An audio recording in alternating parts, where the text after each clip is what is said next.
Hello everyone, welcome back to my YouTube channel. और आज मैं आ गई हूँ आप सभी का फेवरेट शो शहर होने को है कि आज का एपिसोड का रिव्यू लेकर।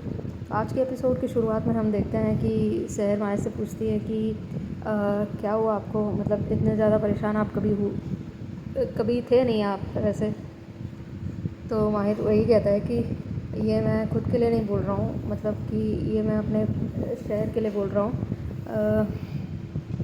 और जब मतलब पहली बार ऐसा हुआ कि मैं दरगाह में सबके सामने ऐसे बेकाबू हुआ हूँ। और इसकी वजह तुम जानती ही हो। और मतलब जब मौलाना साहब घर पे आए और वो पूछ रहे थे मुझसे इस सब का मतलब क्या रीज़न है, तो मेरे जहन में जो पहले मतलब जो मैंने सोचा था मैंने वही बोल दिया। ज़हर पूछती है आपने क्या सोचा था, तो वो शॉक हो जाती है कि ये अब क्या बोलने वाले हैं। तो फिर वो पूछती है कि मतलब क्या बोला तुमने। तो वो कहता है कि मैंने यही बोला कि मैं तुमसे अब भी मोहब्बत करता हूँ, बेइंतहा मोहब्बत करता हूँ। और मौलाना साहब ने यही कहा है कि वो हम दोनों को साथ में देखना चाहते हैं और मैं तुमसे कभी दूर नहीं रह पाऊँगा। और मैंने ये सब इसीलिए कहा कि वो मुझे प्यार में मतलब महबूब समझे, ना कि मतलब ऐसे दौरे पड़ने वाले पागल समझे। इसीलिए मैंने उन्हें ये ऐसा कहा, वरना मैं जानता हूँ हम एक दूसरे को कभी अपनी ज़िंदगी में नहीं देखना चाहते। हम एक दूसरे से बहुत ज़्यादा नफ़रत करते हैं, तुम और मैं भी। लेकिन ये सब के सामने आएगा तो वो मुझे बहुत ही ज़्यादा भला बुरा कहेंगे। मैं अपनी मुफ्ती की मतलब कि जो मेरी पोजीशन है मैं उसके लिए तुमसे बात नहीं कर रहा हूँ, लेकिन मैं बस शहर के लिए तुमसे बात कर रहा हूँ। जो शहर को मैंने 7 साल से बचा के रखा है किसी भी दुर्घटना से, वो अगर मैं इस पोजीशन में नहीं रहूँगा तो वापस ये एक भीड़ हो जाएगी। और इस भीड़ में लोग किसी अपने को, तो फिर वो सोचता है कि ज़हर इससे इमोशनल हो जाएगी, तो वो नहीं कहता है। और वो कहता है कि हम ये थोड़े दिन के लिए करेंगे, थोड़े दिन के बाद हम कह देंगे कि आपका दिल अभी तक पत्थर ही है, वो अभी तक पिघला नहीं है। तो हम सबको यही कहकर मना देंगे। बट ज़हर कहती है कि नहीं, हमसे ये नहीं होगा। तो वो कहता है कि मैं तुमसे बस ये एक ही एहसान मांगने आया हूँ, मेरे लिए कर दो ये, मेरे लिए सही लेकिन ये शहर के लिए कर दो जो किसी अपने को ना खो दे। वो कहती है कि पूरा कहो ना, जैसे मैंने अपने माँ को खोया है वैसा कोई ना खो दे। तो वो कहता है कि हाँ। तो वो कहती है कि मैंने तो खो दिया और इस शहर के लिए मैं क्या ही करूँगी जिसने मेरी अम्मी को मुझसे छीन लिया है। तो वो कुछ भी हो जाए, वो जिए मरे लोग, उससे मेरा क्या, मेरी अम्मी तो चली गई है मुझे छोड़कर। तो मैं तुम्हारी किसी भी तरह से मतलब मदद नहीं कर पाऊँगी। एहसान में लोग किताब मांगते हैं, चीज़ें मांगते हैं, लेकिन इतना बड़ा एहसान मैं नहीं कर पाऊँगी। एंड देन दूसरी तरफ हम देखते हैं हैदर अपनी माँ को बोल रहा होता है कि जो आप सपना देख रहे हो इस न्याज़ मंजिल का हकदार होना, इसका लीडर बनना, वो कभी हो ही नहीं पाएगा, क्योंकि आपको खुद को पता है कि आपसे कुछ होने से रहा। तो वो कहती है कि तुम्हें पता भी है तुम किससे बात कर रहे हो, मेरे एक इशारे पर लोगों की ज़िंदगियाँ बर्बाद हो जाती हैं। तो वो कहता है कि ज़िंदगी तो अभी आपकी बर्बाद होने वाली है, क्योंकि ज़हर वापस आ गई है माहिर की ज़िंदगी में। तो वो कहती है कि क्या ऐसा क्या हो जाता है बार बार कि मैं इन दोनों को कितना भी दूर रखना चाहती हूँ, बट ये लोग लास्ट में साथ में आ ही जाते हैं। तो वो कहती है कि अब्बू को बुलाना पड़ेगा। तो वो कहता है कि इन सब चीज़ों में आप अब्बू को क्यों इन्वॉल्व कर रही हैं, अगर ज़हर आ रही है तो फिर इसमें अब्बू का क्या काम। तो वो कहती है कि तुम्हें बाद में पता चलेगा मैं क्या सोच रही हूँ क्या। तो फिर वो सोचती है कि अब आगे क्या किया जाए, ज़हर को माहिर की लाइफ से कैसे निकाला जाए।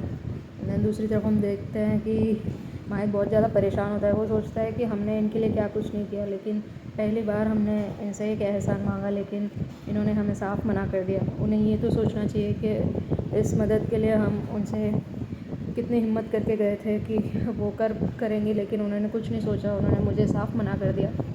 शायद उनकी भी वजह है ही, इसीलिए उन्होंने मना कर दिया। तभी वहाँ खालिद आता है और वो कहता है कि मतलब सब ठीक है। तो वो कहता है कि हाँ सब खैरियत। तो वो बोलता है कि मेरी बीवी यहाँ पर है। तो माहिर परेशान हो जाता है, वो कहता है नाज़िमा। तो नाज़िमा वहाँ आती है और वो अंदर रहती है। तो खालिद कहता है कि तुम मतलब अपने शौहर से क्यों पर्दा कर रही हो, तुम बाहर आ जाओ। तो फिर वो आती है, तो वो कहता है कि ये मुझे बिना बताए यहाँ पर आ चुकी है, एंड ये क्या हालत बना के रखी है तुमने। एंड माहित भी उसे बोलता है कि तुम मुझसे क्यों दूर रही थी, तुम इतने दिन से मुझे क्यों नहीं बताई। तो वो कहती है कि मैं बस मौके की तलाश में थी कि तुम कब मिलोगे, मतलब कब मैं बोलूँ तुम्हें ये बातें। तो कहता है कि मौके की तलाश में नहीं हो, और तुम्हें पता ही है मैं तुमसे बात तो खैर मैं तुमको देखना भी नहीं चाहता। वालिद कहता है कि तुमने ये क्या हालत बना के रखी है अपनी, मुझे तो पहचान में नहीं आ रहा कि तुम मेरी बीवी हो। एंड वो फिर माहित को दिखाता है फ़ोटोग्राफ्स कि देखो मैं ऐसे कैसे रखता था, मैं बिल्कुल इसे एक महारानी की तरह रखता था, लेकिन पता नहीं उसे उसमें भी कमी देख ली, और उसे यहाँ से मतलब यहाँ पर रहना है उसको, और अमीरी चाहिए उसको। एंड नाज़िमा कहती है कि भले ही तुम इनके सामने कितना भी बड़ा मुखौटा पहन लो, लेकिन मैं जानती हूँ तुम कैसे इंसान हो और तुम क्यों यहाँ पर आए हो। एंड देन वो हाथ पकड़ के उससे ले जाने की कोशिश करता है, लेकिन माहित बोलता है वो यहाँ पर आई है, ये उसका मायका है, और अगर वो आज एक दिन यहाँ पर रुक भी जाती है तो कोई मतलब कुछ अजीब नहीं हो जाएगा। तो आप आज जाइए, कल सुबह हम बात करेंगे, कल सुबह वापस आना। तो खालिद को वहाँ से भेज देता है और नज़ीमा अंदर चली जाती है। दूसरी तरफ हम देखते हैं कि ज़हर हॉस्पिटल आई होती है, एंड वहाँ पर रिसेप्शनिस्ट उसे इनवाइट करती है, कहती है कि आप ही कादरी साहब के असिस्टेंट है। तो वो सारी फाइल्स देती है उनको, जो भी उनके हॉस्पिटल में है लोग। तो उसको वो माहित की फ़ाइल अलग से निकाल के देती है कि ये मुफ्ती माहित का फ़ाइल है। तो कहती है कि ये सब फ़ाइल सबसे अलग क्यों रखी है। तो नर्स कहती है कि ये मतलब बहुत हैंडसम है, और ये अभी इनकी शादी नहीं हुई है, कोई राजा मतलब कि कैसे कुंवारा रह सकता है, इसीलिए इनकी फ़ाइल सबसे अलग रखी जाती है, और ये आपके हुए। वो बोलती है कि माहित ने इन लोगों को भी बता दिया हमारे रिलेशन के बारे में। तो फिर वो नर्स से पूछती है कि तुम्हें कुछ बताया क्या उन्होंने।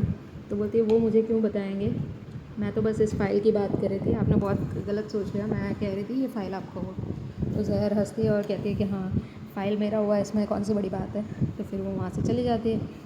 एंड दूसरी तरफ हम देखते हैं कि खैस को इंजेक्शन लगने वाला होता है, तो खैस का ध्यान भटकाने के लिए माहिद उसे कहानियाँ बताने लग जाता है कि एक दिन मेरी मम्मी मतलब मुझे ढूंढते हुए आ रही थी, तो मैं एक अंधेरे वाले जगह पे जाके छुप गया था, और वहाँ पर छुप के बैठा था, मैंने कोई आवाज़ नहीं निकाली, बट तब तक वहाँ 2 बड़े बड़े चूहे आ गए, और एक चूहा मेरे पे कूदने लगा, और मैं मतलब ज़ोर से चिल्लाया, बट मुझे कुछ हुआ नहीं। तो फिर थोड़ी देर के बाद माहित बोलता है कि ठीक है चल। तो फिर खैस बोलता है ये चीटिंग हुई, आपने मुझे इंजेक्शन से ध्यान भटकाने के लिए आपने मुझे स्टोरी सुनाई।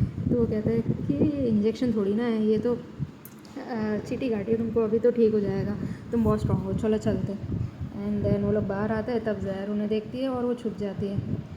एंड आज के लिए बस इतना ही है फ्रेंड्स, मिलते हैं नेक्स्ट वीडियो में, बाय बाय, टेक केयर।